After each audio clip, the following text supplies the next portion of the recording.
menjadi harapan basisnya PKS ya.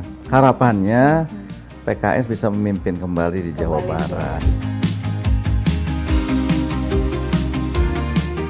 Kalau kita menunggu sektor publik ya, yang hanya pemerintah ingin menjadi ASN, berapa persen yang bisa diserap?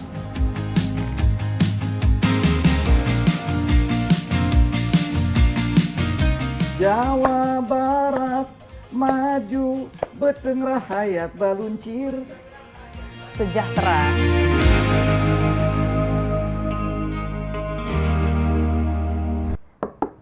Assalamualaikum. Waalaikumsalam warahmatullahi wabarakatuh. Sudah terdengar suaranya, kita sambangi langsung tempat Gimana kerjanya. kabar, Teh? Selamat pagi, Pak. Pagi. Silakan. Sehat, Pak Teh, Saiku? Sehat, alhamdulillah. Sehat. Iya. Nah, ini adalah kantor Bapak Iya. sebagai Presiden PKS, Presiden betul? PKS, betul. Tapi kan kita mau berbicara soal Jabar nih, Pak. Mumpung lagi di Iya. kantornya langsung nih Iya. saya sambangi. Ini banyak yang penasaran. Dari pimpinan partai terjun nyagup. Apa sih Pak yang bikin gatel gitu pengen ngebenerin khususnya wilayah Jabar? Iya. Jadi sebetulnya kan memang Jabar ini kan sudah menjadi harapan basisnya PKS ya. Oke. Makanya kita juga alhamdulillah perolehan kursi di Jawa Barat itu termasuk yang terbesar se-Indonesia. Kita walaupun tahun ini mengalami penurunan satu kursi di DPR RI dari 13 kita hanya 12 kursi. Nah sekarang tentu kita juga selain di DPR RI pernah juga PKS itu memimpin di Jawa Barat dari 2008 sampai 2018, dua periode. Zamannya Kang Ahmad Heriawan. Nah tentu kita ingin juga dong dalam kontestasi pilkada serentak ini ya ikutan lah namanya kita kontestasi di pilkada. Harapannya PKS bisa memimpin kembali di Jawa Barat. Iya. Nah, itu makanya kita juga di akhir-akhir karena memang penentuan Dinamika nama-namanya iya. ini ya Pak kemarin ya. Gubernur dan wakil gubernur yang terakhir diputuskan kan Jawa Barat dengan Jawa Tengah. Betul. Iya. Last minute bahkan Last ini minute. kita yang wartawan sendiri Iya. kerja sangat menunggu siapa-siapa Iya. nih namanya, seru banget. Awalnya sendiri emang mempersiapkan untuk nggak ikut di mana-mana. Bahkan saya ingin memenangkan aja pilkada di seluruh Indonesia. Kalau udah masuk di salah satu pilkada pasti lah nggak bisa fokus ke pemenangan. Nah, cuma kita melihat kok ini survei yang kita lihat dari kandidat yang kita usung ini nggak naik. Nah, Akhirnya makanya turun gunung nih Pak. Iya, Ketua Majelis Syuro minta saya gimana nih kondisi seperti ini, ya sudahlah. Saya bilang menyiapkan diri saya kalau harus turun kembali Jawa Barat, insya Allah saya siap. Padahal saya tinggal tunggu pelantikan deh DPR RI. Betul. Artinya untuk menjadi kepala daerah mentalnya sudah siap ya Pak? Insya Allah. Bahkan kalau saya dengar sampai bikin lagu Pak buat Jawa Barat. Iya. Saya penasaran, boleh gak sih Pak? Saya dengerin itu apa, ada pesan apa tuh di balik lagunya? Ada, jadi pesannya memang kita lagu ini dibuat ya, saya ini latar belakangnya dulu ya. Boleh Pak. Itu dari pesan-pesan moral yang disampaikan oleh pendiri PKS. Pendiri PKS itu salah satunya adalah Kiai Haji Hilmi Aminuddin.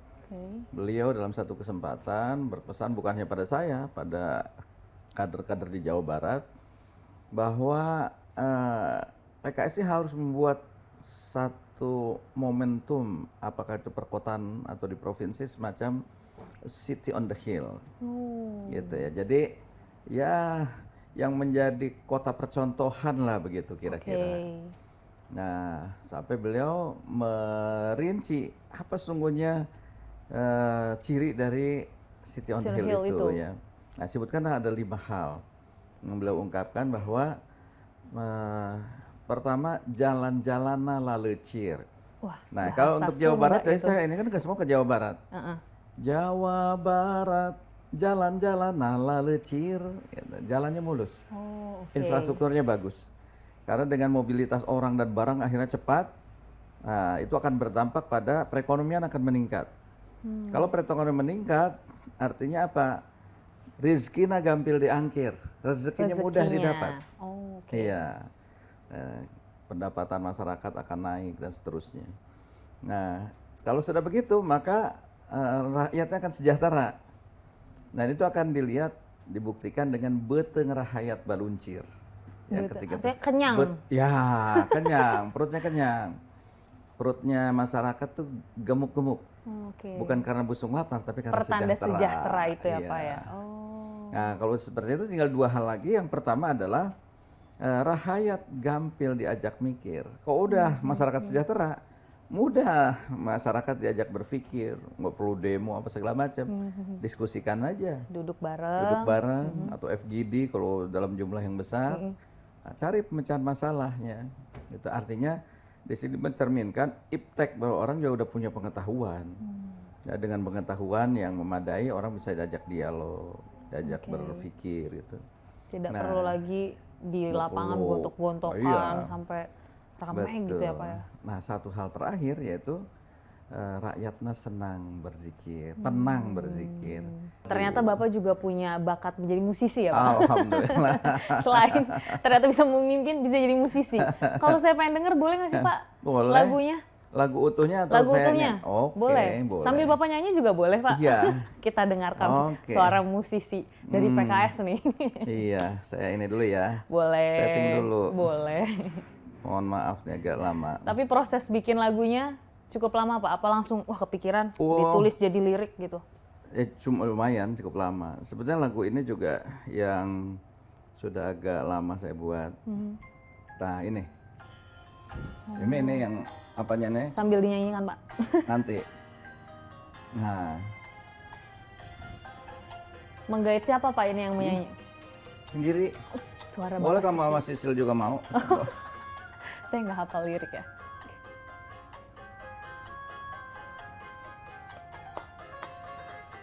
Jawa Barat lemah cai urang Sunda anu endah anu urang sarerea rek kusaha nyaku urang sadayana dimumule dijaga dipelihara.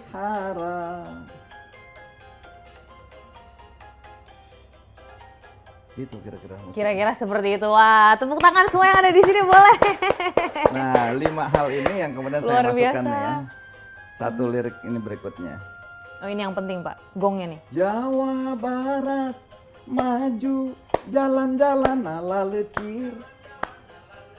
Jawa Barat maju rizkina gampil diangkir. Oh, ini. Jawa Barat maju beteng rahayat baluncir. Sejahtera. Rahayatna gampil diajak mikir sareng tenang berzikir. Wah, luar biasa. Boleh tepuk tangan. Di sini banyak penonton bayaran ya nih. Artinya tadi emang luar biasa ya. Juga sudah punya visi tersendiri nih Pak untuk Jawa Barat. Sudah punya personal kebatinan sendiri tentang Jawa Barat. Apa karena memang lahir besar di Jawa Barat? Iya. Saya lahir cuma Jawa Barat bagian timur. Persis berbatasan dengan Jawa Tengah. Kalau tradisi sana memang sebagian Jawa, sebagian juga Sunda. Kebanyakan Sunda ya Pak ya dominasi. Jawa Ngapak ya. Ngapaknya sekitar Tegal sampai Banyumasan.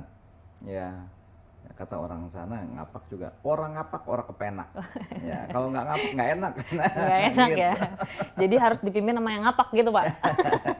Nah, kurang lebih seperti Sunda. itu. Nah, kebetulan karena ibu saya dibesarkan di Karawang, nah, saya banyak belajar bahasa Sunda dengan budaya Sunda dari ibu. Dari ibu. Iya. Akhirnya tadi cinta sama Jawa Barat memang sejak dari lahir dari kandungan gitu ya Pak ya. Nah, kalau ayah memang dari Jawa Barat. Nah, Jawa Barat, ini yang sering kali memotif saya dan menginspirasi saya itu pesan dari Sunan Gunung Jati. Kalau warga Cirebon itu begitu. Karena situ dipesankan ingsun titip tajuk lan fakir miskin, gitu kira-kira. Saya titip rumah ibadah dan orang-orang miskin, gitu. Jadi itu harus jadi perhatian kita. Gitu. Berarti membagi waktunya gimana nih Pak? Setelah sekarang turun harus di pilkada, kemudian juga kalau kita lihat kan di sini, wah masih aktif sekali di strukturnya PKS gitu. Betul. Menitipkan ini semua. Jadi sejak saya kemudian diputuskan sebagai calon gubernur Jawa Barat dalam rapat DPTP, Dewa Pimpinan Tingkat Pusat. Nah, kemudian saya untuk tugas-tugas kepartaian itu dibantu ada PLH Presiden. PLH Presiden hari ini adalah Pak Ahmad Heriawan. Saya diminta full ke Jawa Barat. Nah, hanya sewaktu-waktu aja untuk menyelesaikan hal-hal yang masih tersisa kerjaan. Ya hari Senin saya ke DPP. Ya. Apa aja? Boleh nggak sih Pak sambil keliling-keliling kita lihat nih ya, DPP PKS ini seperti kondisi apa? DPP PKS. Ya. Baik, yang nanti mungkin akan dikangenin kali ya sama Pak Saiku kalau harus berkantor sebagai gubernur Jawa Barat tuh.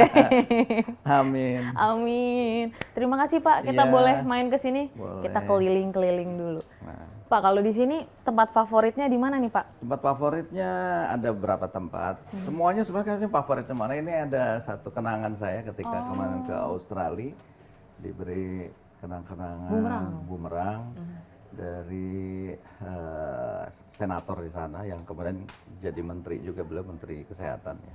Apa Pak yang membuat ini terkesan Pak? Ya terkesannya beliau adalah bukan asli warga sana, ya aslinya dari Mesir kalau nggak salah. Tapi karena kedekatan dan mampu beliau ini berinteraksi dengan masyarakat dengan baik, artinya bisa sampai mendapatkan pengakuan dan bisa eksis di sana. Jadi waktu itu ngobrol sambil bertukar ilmu gitu ya? Iya, saya banyak mendapat ilmu dari beliau. Supaya nanti bisa makin dekat dengan warga Jawa Barat. Oke. Kalau misalnya lagi memikirkan program, kemudian kerja-kerja, tidak hanya di PKS, tentu sekarang kan untuk Jawa Barat gitu Pak. Betul. Biasanya momen bengongnya di DPP PKS ini, spotnya ada nggak nih Pak? Spot bengongnya Pak Saiku? Di belakang. Di belakang. Nah, sekarang dipakai buat sekalian nge-gym. Situ ada. Oh, Bapak berarti untuk menjaga kebugaran, apalagi sekarang padat banget jadwalnya. Iya. Nge-gym juga Pak di sini digunakan? Saya sendiri nggak nge-gym, tapi sekjen dan yang lain nge-gym. Teman-teman didorong untuk hidup sehat ya Pak? Semua harus bergerak. Nah sekarang yang jadi program juga kita adalah tekad untuk menyelesaikan sampah di sumber atau di hulu. Ini juga jadi isu menarik. Nanti saya akan bahas. Tapi kita ke spot Pak Saiku untuk memikirkan seperti apa program-program Jabar ini. Di mana Pak nih yang asik? Biasanya hijau-hijau nggak sih Pak? Iya, enggak, inilah sampai terbuka gitu. Yang terbuka. Oh, di sini ada ruang terbuka Bapak biasa brainstorming Pak? Iya, ada tempat yang luas di taman. Oh, oke, siap. Kita ke taman. Let's go.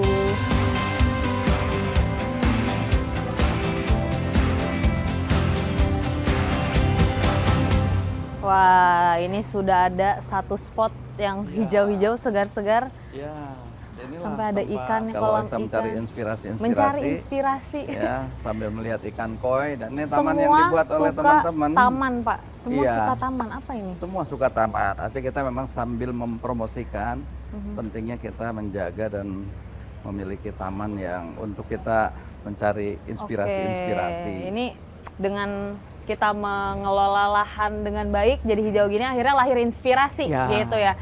Sebelum kita berbicara soal program unggulan nih pasangan dari Saiku dan juga Ilham Habibie, tadi katanya Pak Ilham sudah bisa video call ya? Upaya Pak Ilham. Kita coba lagi ya. Kita coba lagi. Kita pengen lihat nih Pak Ilham lagi di mana ya kira-kira. Kapan ayo Pak terakhir kali komunikasi sama Pak Ilham? 3 hari yang lalu. Oh, 3 hari yang lalu. Kita bikin rekaman. Yang Pak Ilham penuh dengan kebahagiaan gitu. Kompak ya. Assalamualaikum. Boleh Pak di loudspeaker Pak? Apa kabar Kang? Assalamualaikum Pak Ilham Habibi. Saya lagi sama Tes Sisil. Ini dari liputan Nama SCTV, kita lagi tapping jalan bareng Cagup nih, lagi sama Pak Saiku. Pak Ilham lagi di mana nih Pak? Oh, lagi di Indramayu. Pak, buka video dong Pak, mau lihat Pak. Ini ya video ya. Oh, itu dia. Halo Pak, salam kenal. Sisil. Wah, sedang dalam perjalanan ternyata. Boleh mungkin Pak dilihat. Oh iya, wah udah kelihatan orang-orang. Kayaknya 3 hari nggak ketemu, makin ganteng aja nih. Oke, selamat bertugas. Selamat bertugas Pak Ilham, terima kasih. Ya. Sukses-sukses Pak, sehat-sehat selalu. Terima kasih sudah mau diganggu. Ya, assalamualaikum. Terbukti kompak. Ya. Luar biasa, ternyata ya seperti itu ya dinamikanya di masa kampanye ini. Betul. Harus satu di mana, tapi untuk menyamakan visi tadi ya, Saling sama-sama belanja terhubung, masalah iya. di lapangan, kemudian saling sharing. Nah, Betul. Pak, ngomongin belanja masalah, Bapak dan Pak Ilham sendiri, apa sih yang kemudian ditemukan di Jawa Barat ini? Sebetulnya yang ditemukan Jawa Barat banyak hal ya. Selain Tapi tadi kita stunting ya Pak ya? Iya, mengkonsentrasikan pada beberapa hal. Pertama adalah kaitan dengan pemuda ya. Pemuda, oke. Karena kita ingin keluhan terbanyak dari kalangan pemuda itu adalah masalah pengangguran. Lapangan pekerjaan. Lapangan pekerjaan yang terlalu sedikit. Kita ingin meminta nanti dari dunia industri apa sebetulnya SDM yang diperlukan. Misalnya tadi SDM yang ahli dalam robotik. Ya. Nah, kita akan buatkan sekolah robotik sehingga keluar dari situ punya expert di bidang robotik dan otomatis bisa diterima di situ. Kira-kira begitu. Mempersiapkan SDM-nya unggul dulu, akhirnya link and match-nya itu ada ya Pak. Ada, iya. Tapi kan kalau kita melihat sekarang memang tadi benar ya situasinya itu karena juga mungkin geopolitik dan lain-lain. Kemudian juga persaingan global ini Pak.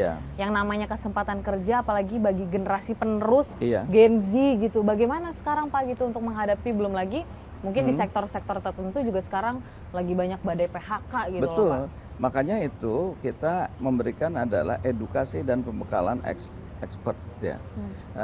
Itu yang melalui dunia pendidikan. Yang tidak melalui dunia pendidikan tentu kita pada pelatihan-pelatihan yang sifatnya juga menciptakan expertise. Jadi seperti misalnya begini. Saya sekarang sebenarnya sudah melakukan. Saya punya namanya Asyikpreneur ya.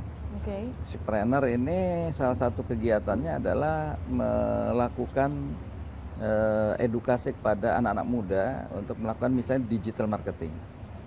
Saya latih mereka di kantor digital marketing, bagaimana caranya, hingga gadget-gadget yang mereka miliki bukan hanya sekedar untuk menghabiskan main pulsa, game, kuota ya, Pak ya.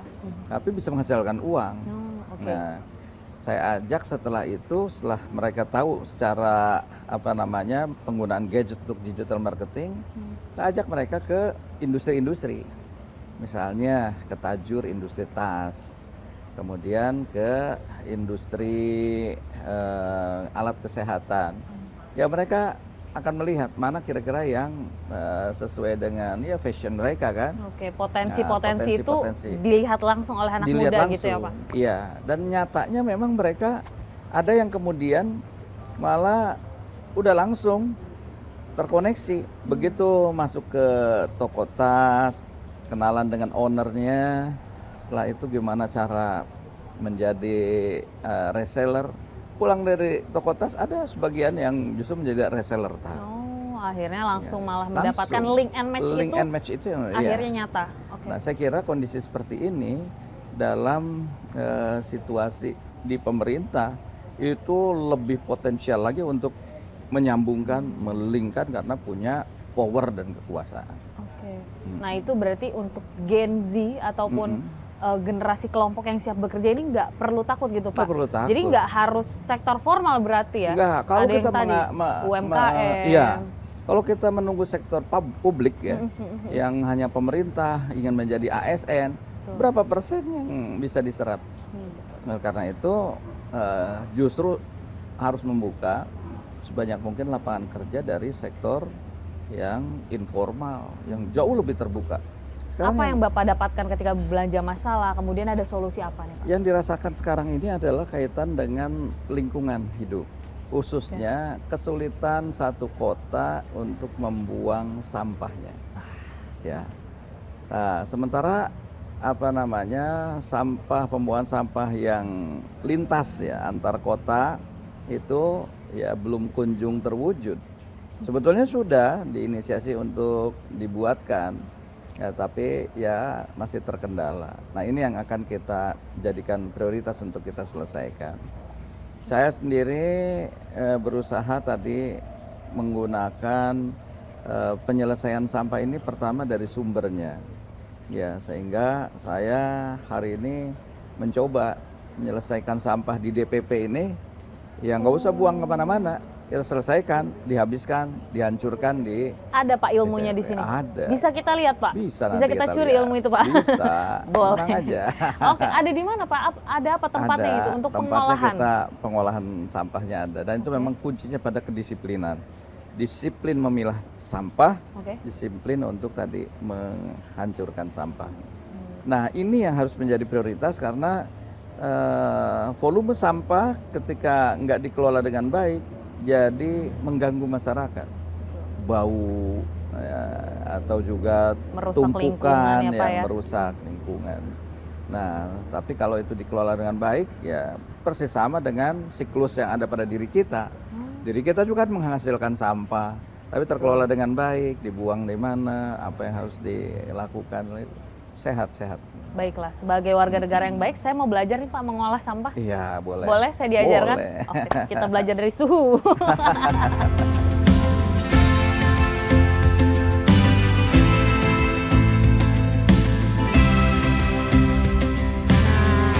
ini dia. Pak Saiku mungkin tadi ya kembali ke pertanyaan bagaimana kemudian bisa menjawab atau memberikan solusi terhadap darurat sampah di Jawa Barat. Depok, Bekasi itu kan TPA-nya bahkan sudah over kapasitas. Betul. Nah, itulah kita ingin melakukan edukasi kepada masyarakat untuk melakukan pengolahan sampah di sumber. Kalau misalnya kantor, ya dari kantor-kantor udah nggak menghasilkan sampah lagi karena dia sudah punya mesin pengolah sampah. Nah, ini yang ada di DPP PKS salah satu contohnya, salah satunya. Pak. Hanya memang kuncinya ada pada kedisiplinan, yaitu kedisiplinan memilah sampah. Yaitu, ini berarti memang sudah disediakan kelompok-kelompok tempat sampah seperti ini, Pak? Tempat sampah seperti ini kita siapkan di ruangan-ruangan, kita siapkan. Jadi sampah organik habis bekas makan kita, nasi atau sayuran, dibuang ke organik. Yang botol-botol kita buang di tempat botol. Ada juga residu plastik, bekas-bekas ini kita bungkusan ya Pak ya. Ada residu kertas, misalnya tadi bekas tisu, bekas apa, nah ini taruh di situ.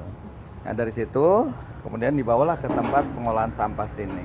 Ini tempat pengolahan sampahnya. Mesin pengolah sampahnya. Sehingga hampir setiap hari kita mustahkan di sini, selesai. Nggak perlu lagi ada tempat penampungan sampah sementara, ya, apalagi tempat penampungan sampah akhir, nggak perlu lagi. Semuanya selesai di sini. Saya kira kalau pola seperti ini, semua dilakukan di kantor-kantor, ya, atau dalam skala RT atau RW. Mesin ini bisa dipakai juga dalam skala tadi. Oh, ini berarti dipilah di tingkat RT, tingkat RW, maka nggak perlu lagi ada transportasi. Saya di Bekasi pernah menerapkan, ayo kita pilah mulai di rumah ya. Ada yang kemudian mulai dipilah di rumah, tetapi kendalanya adalah mesin pengangkut sampah, alat pengangkut sampah transportasinya belum ada yang dipilah. Sehingga ketika masuk ke truk sampah, semua yang tadi udah dipilah nyampur lagi. Dipisahnya susah lagi ya Pak ya? Pisah lagi di tempat TPS ya, TPA. bagaimanapun juga warga itu kan pemiliknya adalah kota kabupaten. Hanya kita akan tawarkan berbagai hal. Tapi mereka yang mau menerapkan ini ya kita akan support. Nah, begitu juga yang jadi penting kita adalah penyelesaian tadi antar kota kabupaten. Ya, maka TP-TP antar kota kabupaten ini juga konsepnya jangan hanya sekedar buang dengan sanitary landfill, buang tumpuk itu sampah, tapi harus diolah. Sehingga dengan diolah maka ada nilai manfaat dari sampah itu sendiri kepada masyarakat. Apakah nantinya itu akan melahirkan kebijakan baru gitu Pak di Jawa Barat? Apalagi kalau kita lihat kan sebenarnya kadang sampah dari daerah lain seperti Jakarta misalnya itu kan dibuangnya ke Jawa Barat. Nah itu gimana Pak solusinya untuk kedua belah pihak kemudian bisa saling berkomunikasi? Apakah ada kebijakan nantinya untuk membuat tadi jangan sampai buang sampah tok gitu atau harus sudah diolah terlebih dahulu? Makanya itu jadi sampah bisa jadi bisa jadi industri ya. Artinya boleh dong buang ke tempat kami biar kami yang menyelesaikan pengelolaannya dan membayar sejumlah tertentu untuk pengolahan sampahnya itu. Saya kira ini menjadi sebuah tawaran nanti bagi Jawa Barat untuk sampah di DKI ya. Sehingga ya betul-betul nggak merugikan juga kalaupun dibuang di Bantar Gebang. Bagi Kota Bekasi, Bantar Gebang ketika dikelola dengan baik, nggak muncul bau dan segala macamnya, kesehatan juga terjamin, mereka akan welcome aja, ya, akan menerima. Apalagi kalau warga sekitar diberikan insentif yang lebih memadai dari sekarang ini. Tentu ini akan menjadi satu penerimaan yang baik dari masyarakat. Artinya optimis ya Pak, hal-hal seperti ini akan diadaptasi kemudian akan menjawab tadi permasalahan, menjadi solusi permasalahan. Salah satu solusi yang harus mengatasi persoalan sampah. Darurat sampah di Jawa Barat. Iya. Oke Pak Saiku, kita keliling-keliling lagi mungkin. Ayo.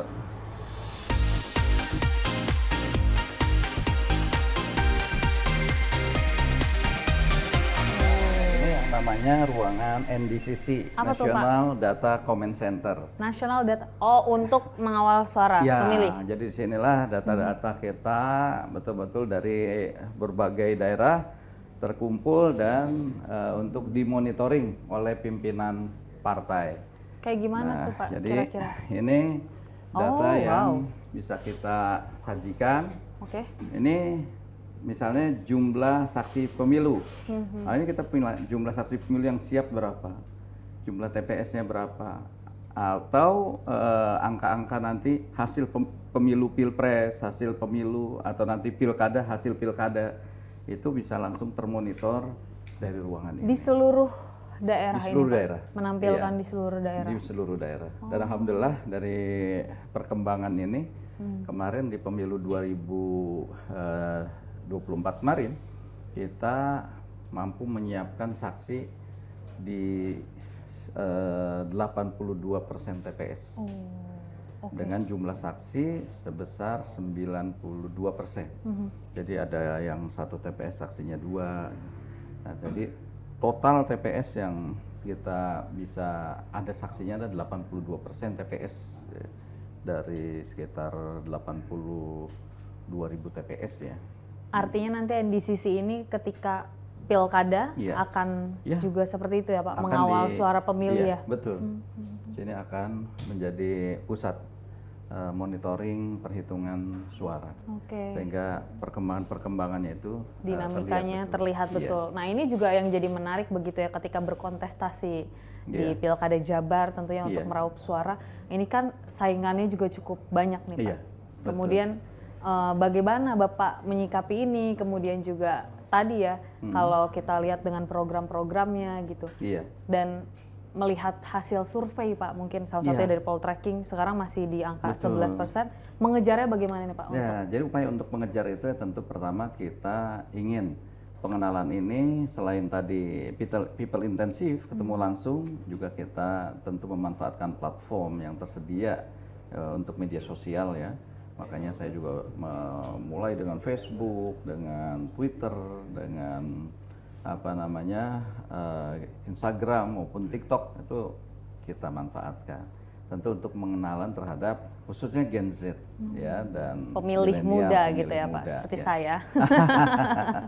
Nah, jadi itu bagian dari ikhtiar. Bagian dari ikhtiar bersama Pak Ilham begitu ya. Tapi melihat dengan kejar target berapa persen, kemudian juga persaingan antara pasangan lain, tetap optimis Pak? Optimis, karena kan masih 50 hari lagi ya, artinya masih ada waktu untuk kita bisa mengejar ya kandidat-kandidat yang lain. Dan kita buat enjoy aja, karena kontestasi ini kan bukan permusuhan. Betul. Kontestasi ini kalau saya sering mengibaratkan seperti saya suka main badminton dulu ya. Walaupun sekarang udah berhenti alih olahraga renang. Dulu saya menanggapi bahwa seperti itulah proses politik itu. Seperti main badminton.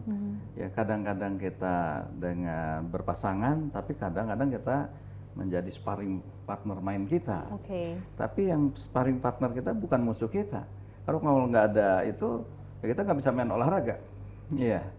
Nah, jadi kita nikmati ini sebagai sebuah silaturahim yang mengeratkan antar elemen anak bangsa. Artinya berpolitik boleh, tapi tetap santai gitu ya Pak ya. Sehingga dengan siapapun ya saya nggak